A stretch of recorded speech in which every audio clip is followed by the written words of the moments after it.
Hello, my name is Rachel Lee, formerly known as Azerbaijan.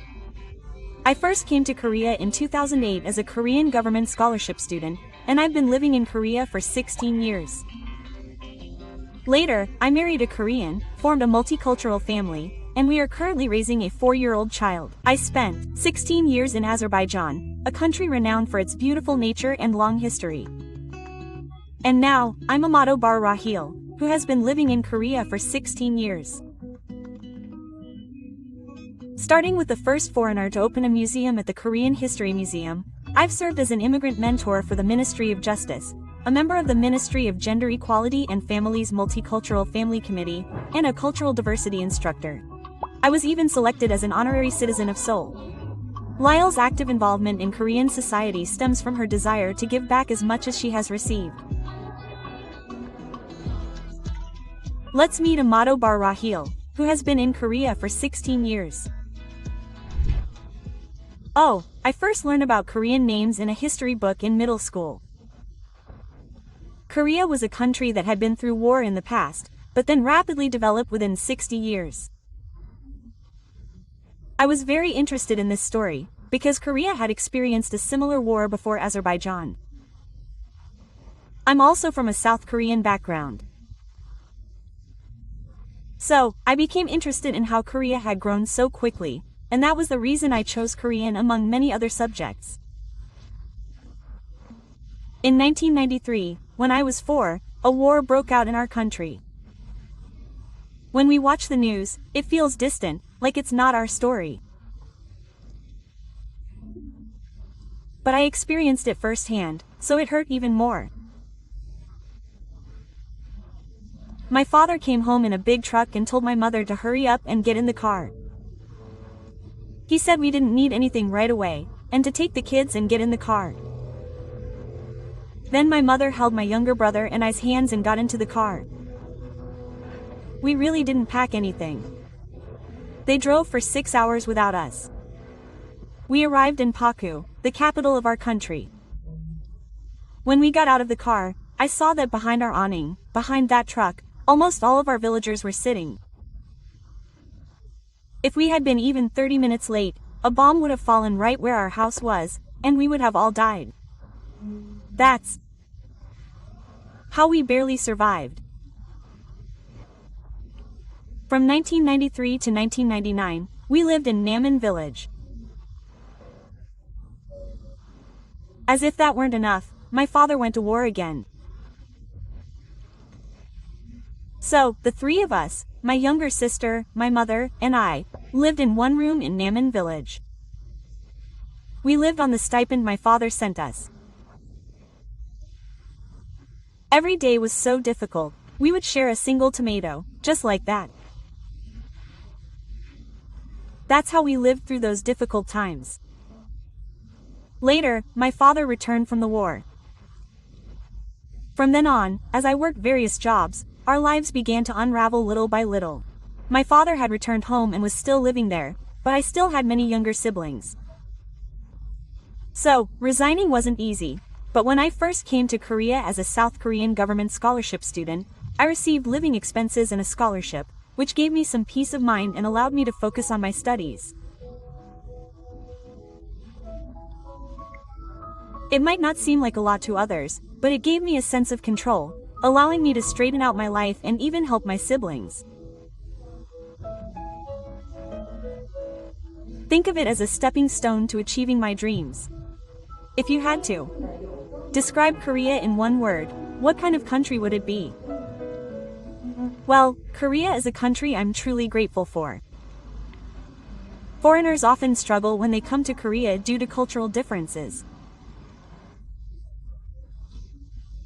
Thinking back, the language, food, and culture were all very different. Especially when I first came here in 2008, there was hardly any Korean food that suited my taste. That's why my stomach was really upset, and I was going to the hospital often. Our staple food is bread. For Koreans, rice is our staple food. But eating rice every day really upset my stomach. I couldn't digest it. Bread is different in Korea. We put bread on toast. Have you heard of tandoori bread? It's a type of bread with no sugar, and that's our staple food. But my health was getting worse, and since I didn't speak the language, I couldn't make friends. I even considered giving up and going back. I'd studied hard to become a Korean information student, so it was a shame to give up like this. So I decided to try harder and study harder, and that's what I did from then on. I went to the university library and picked up a Korean storybook. I translated Korean children's books into pre-Azerbaijani and pre-Azerbaijani children's books into Korean. I worked on this for a year. I showed it to my language school teachers every day and received feedback.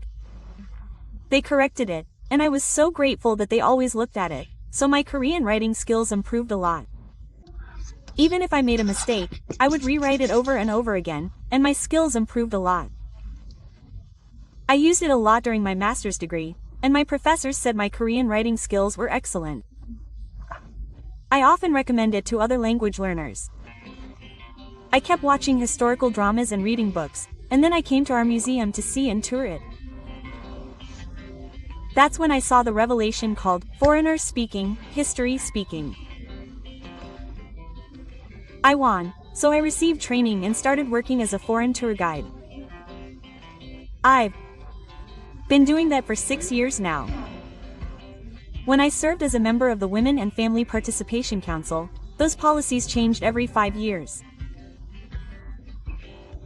From a foreigner's perspective, as a multicultural person, I wanted to understand what policies Korean society needs. I had a chance to speak to the minister about the policies multicultural families need. Up until now, many multicultural policies have been focused on parents. I felt there were some shortcomings in policies targeting children, so I offered my opinions on those issues. For example, the Ministry of Justice's Lee Min-jae Mentoring Party lectures on foreigners. From a foreigner's perspective, I was a student myself.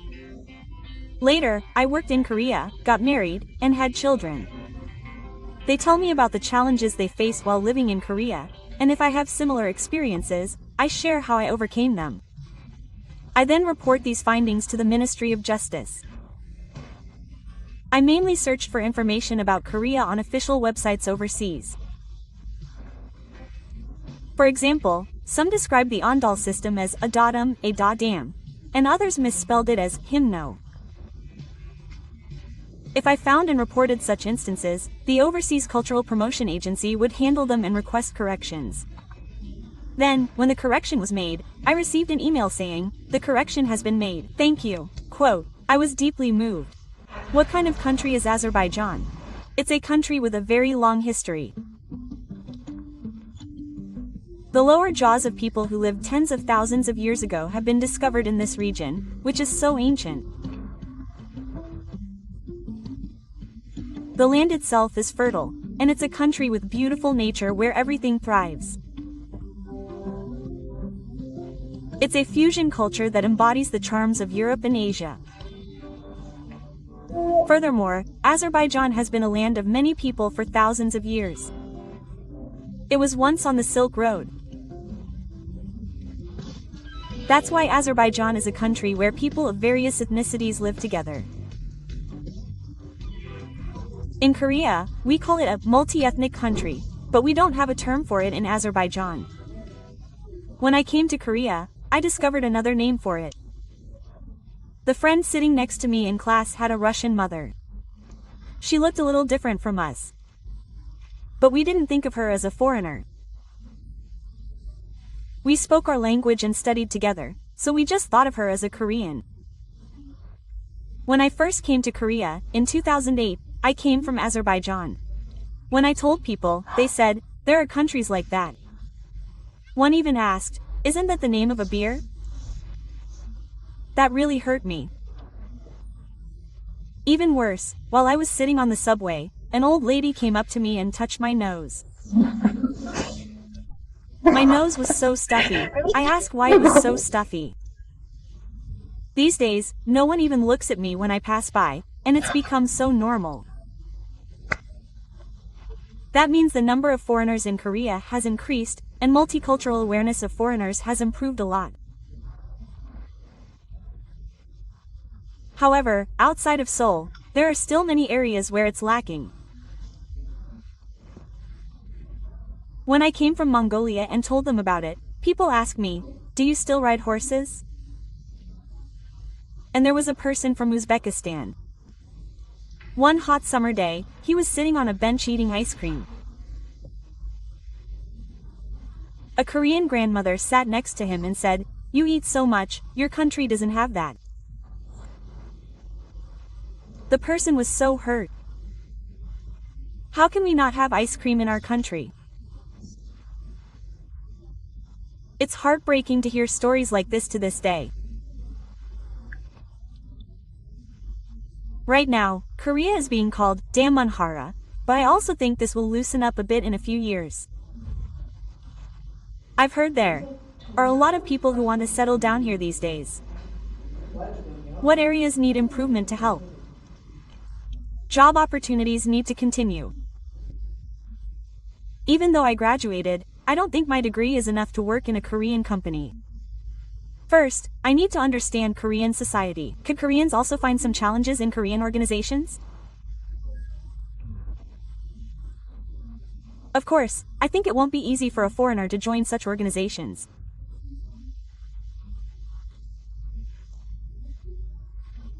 So, I think I need to learn the basics of Korean society. You're a mother now, aren't you? Yes. As a mother, I've begun to experience the challenges I didn't experience while studying abroad in Korea. Before I married my husband, I had a hard time dating. I thought I had almost everything I needed to know about personality. That was the first fight I had with my child. Before, everything seemed rosy and easy. There were many things I could have solved with just a little effort. But now, I felt the pressure of having to take responsibility for raising this child, and it became really difficult. I gave birth during the COVID-19 pandemic. I really miss my mom. But now that I'm out of the country, my mom has to stay home for 2 weeks if she comes to Korea. So I told her not to come, and I came alone to give birth. My husband was the only person around me. First of all, raising a child is a different approach. I thought, will my personality change this much when I become a mother? Before, I made compromises on everything, but another difficult thing was that I didn't have many mothers around me who could support me. Back home, I have many younger siblings. I have 4. And I have many children. This is my family. Someone would come and help and babysit all the time, but I think we lacked that kind of help in Korea. And I didn't have any friends to play with my child. That's why I felt so bad about raising my child alone.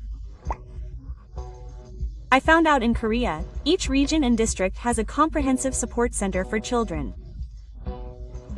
They give lectures to families with children who have literary backgrounds. There, mothers can become close with us, make idol friends, and imagine a world for their daughters to live in.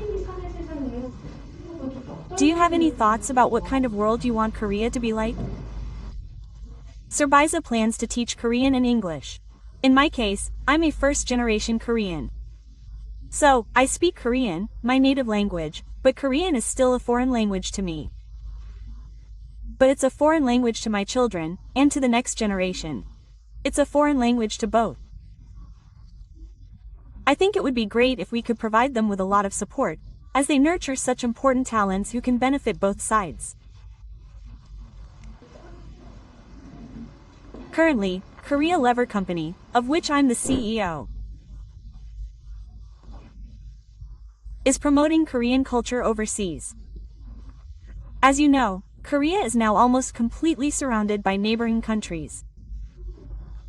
Korean companies have limited access to countries other than exports or imports. Here, however, before Arba, Turkey hasn't made much inroads, so it falls into the blue zone.